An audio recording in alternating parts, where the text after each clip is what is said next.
प्रदेश में 3 दिसंबर को मतगणना होगी। इसकी शुरुआत डाक मतपत्रों की गिनती से होगी। इसके पहले ही डाक मतपत्रों को लेकर विवाद सामने आया है।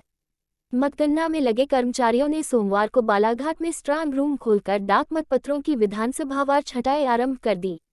इसको लेकर प्रदेश कांग्रेस ने मुख्य निर्वाचन पदाधिकारी अनुपम राजन से देर शाम मिलकर कलेक्टर गिरीश कुमार मिश्रा की शिकायत करते हुए उन्हें निलंबित करने की मांग की।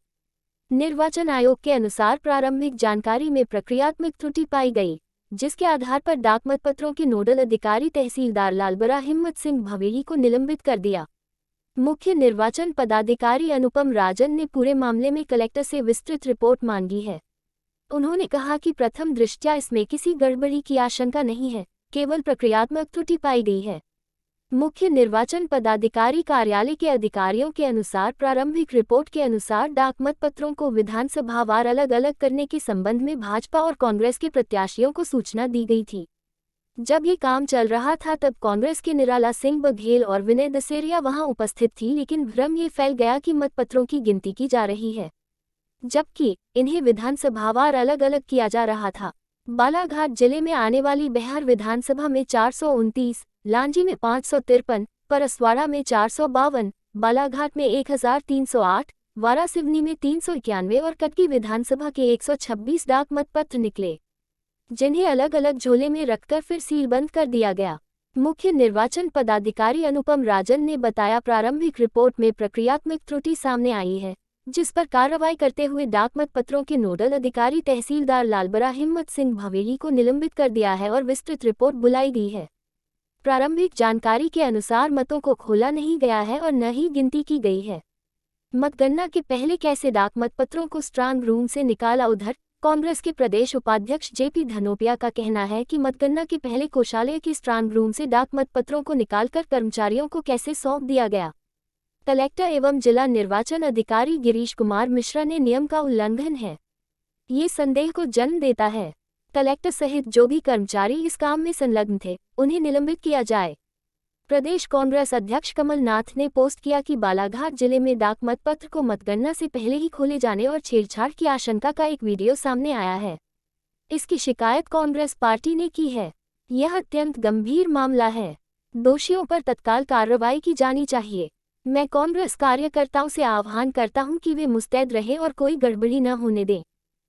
देखिए, एकदम स्पष्ट है कि गौरी शंकर बिसेन के इशारे पर कलेक्टर जो अधिकारी है ना, कलेक्टर निर्वाचन अधिकारी है, इसमें एसपी भी शामिल है और ये लोग वहाँ पर धांधली करा रहे हैं, वोटों में बेईमानी करा रहे हैं, जिसमें गौरी शंकर बिसेन को जिताने के लिए वो सब हेराफेरी कर रहे हैं।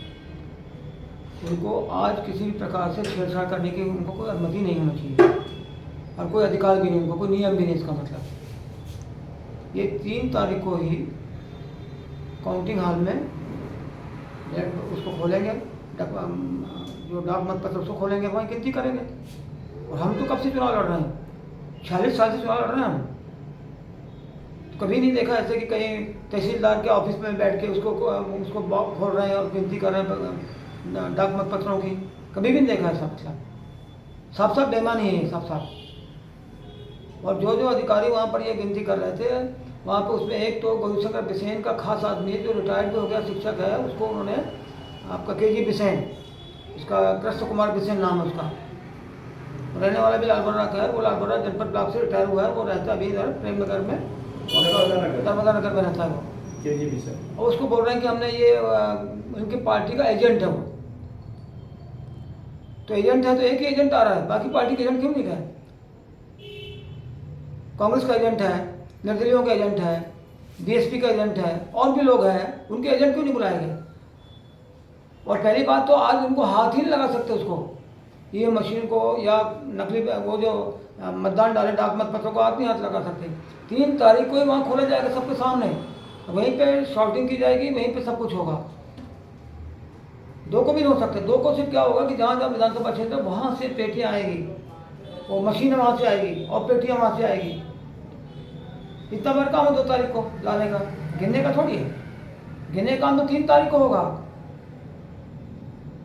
तो ये जो लोग वहाँ पे पाए गए जो उनका वीडियो है, उन पे सब पे एफआईआर होना चाहिए, एफआईआर करके उनको गिरफ्तार करना चाहिए, और उसके पीछे और कौन लोग हैं उन पे भी कार्रवाई होना चाहिए, निर्वाचन अधिकारी पे कार्रवाई होनी चाहिए मेन तो।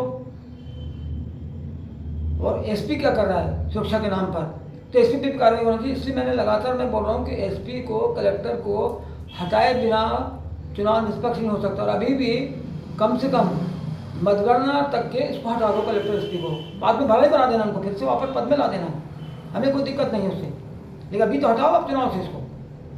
यही लोग करा रहे हैं दोनों मिलके, वो इसलिए उनको लाए गए, इसलिए उनको पदस्थी की गए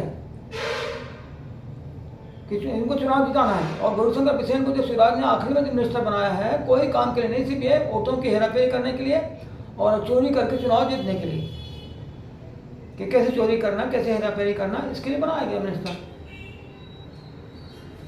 कोई विकास के लिए थोड़ी बनाया है, कोई जनता के लिए थोड़ी बनाया है। यहाँ पर आज 3 बजे स्ट्रांग रूम खोला गया। जो पोस्टल वोट डले हैं उनके ये बंडल बनाए जा रहे थे। हमारा जो व्यक्ति है वो यहाँ था। जानकारी हमको ये लगी कि उसको खोलकर गिनती की जा रही है ये, जबकि शासन या निर्वाचन के जो निर्देश हैं उसके आधार पे 50-50 के बंडल बनाए जा रहे हैं और उसको विधानसभा वार शट आउट किया जा रहा है। मेरी माननीय कलेक्टर महोदय, माननीय एसडीएम साहब से भी चर्चा हुई। बातचीत करने के बाद वो चीज़ सामने क्लियर हुई है कि वो 50-50 बंडल यहाँ पर करके स्ट्रांग रूम को बंद किया जाएगा और हमारा एजेंट वहाँ उपस्थित है। उसके उपरांत 2 तारीख को यहाँ से जो निर्वाचन के निर्देश हैं इनको शिफ्ट किया जाएगा। क्या कन्फ्यूज़न था?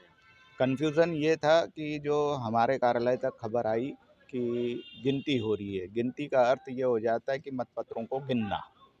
आके देखा गया यहाँ तो पूरे पोस्टल वोट खुले हुए थे। खुले से तात्पर्य कि अलग अलग बंच रखे हुए थे, लिफाफे रखे हुए थे। उसी बात को लेके और जो व्यक्ति यहाँ जवाबदारी से बैठा हुआ था वो व्यक्ति जवाबदारी से हमको जवाब नहीं दे पा रहा था। हम जो चीज़ पूछ रहे थे वो बताने में असमर्थ था। इस वजह से हमें कलेक्टर साहब से बात करनी पड़ी। कलेक्टर साहब ने एसडीएम साहब से बात की है। एसडीएम साहब यहाँ उपस्थित हुए और सारी जानकारी क्लियर की गई। अब संतुष्ट है ना? हाँ, हम संतुष्ट हैं। हमारा ये कहना था कि हमें सूचना दे दी जाए। सूचना देने के बाद अगर कोई काम होता है तो उन्होंने इस बात को भी एक्सेप्ट किया कि सूचना पहुंचाई जा रही है और जो वर्क हो रहा है उसमें वर्तमान में हमारा एजेंट बैठ के काम कर रहा है। आप और उसके बाद आप करने लगे, ठीक है। ये केवल एक 50-50 के बंडलिंग बनते हैं और बाकी कोई कुछ नहीं। आदरणीय, मैं आपकी बात मान लिया। ठीक है, इनकी बात आप समझ लो, ठीक है। आप तरीके से मध्य प्रदेश में हवा चल रही है कि जो पोस्टल बैलेट का हमारा अस्थाई स्ट्रांग रूम है तहसील के कक्ष क्रमांक 8 में बना हुआ है और यहाँ बाकायदा सीसीटीवी कैमरे लगे हैं, 1-4 की गार्ड लगी हुई है और जो राजनीतिक दल है अभ्यर्थी है उनको बाकायदा लिखित सूचना और उनको डेली जब हमारा 3 बजे खुलता है ये स्ट्रांग रूम, क्योंकि डेली हमारे ईटीपीबीएस आते हैं, उन ईटीपीबीएस को यहाँ रखने के लिए और बाकी शॉर्टिंग वगैरह करने के लिए आज ये स्ट्रांग रूम खोला गया था। राजनीतिक दल के अभ्यर्थी भी प्रतिनिधि भी यहाँ पर रहे हैं। कुछ लोगों को शायद इसमें कन्फ्यूज़न हो गया कि साहब वहाँ पोस्टल बैलेट को खोल के बगरा दिया गया और ये वो, तो ऐसा कुछ नहीं है, क्योंकि हमारे फैसिलिटेशन सेंटर में अन्य 5 विधानसभाओं के भी मत डले हैं, उनको शॉर्टिंग करके और 50-50 के बंडल बनाकर उसको व्यवस्थित किया जा रहा है। बाकी इसके अलावा और कोई कार्रवाई नहीं। अवकाश का लगे अंदर सीसीटीवी एक अंदर भी लगा हुआ है और एक बाहर भी हमने लगाया सुरक्षा के हिसाब से। आज अवकाश का दिन कह रहे थे। निर्वाचन में कोई अवकाश का दिन नहीं होता, क्योंकि हमें डेली काम करना होता है। निर्वाचन टाइम बाउंडेड प्रोग्राम है, उसमें अवकाश की कोई भी गुंजाइश नहीं होती है। Thank you.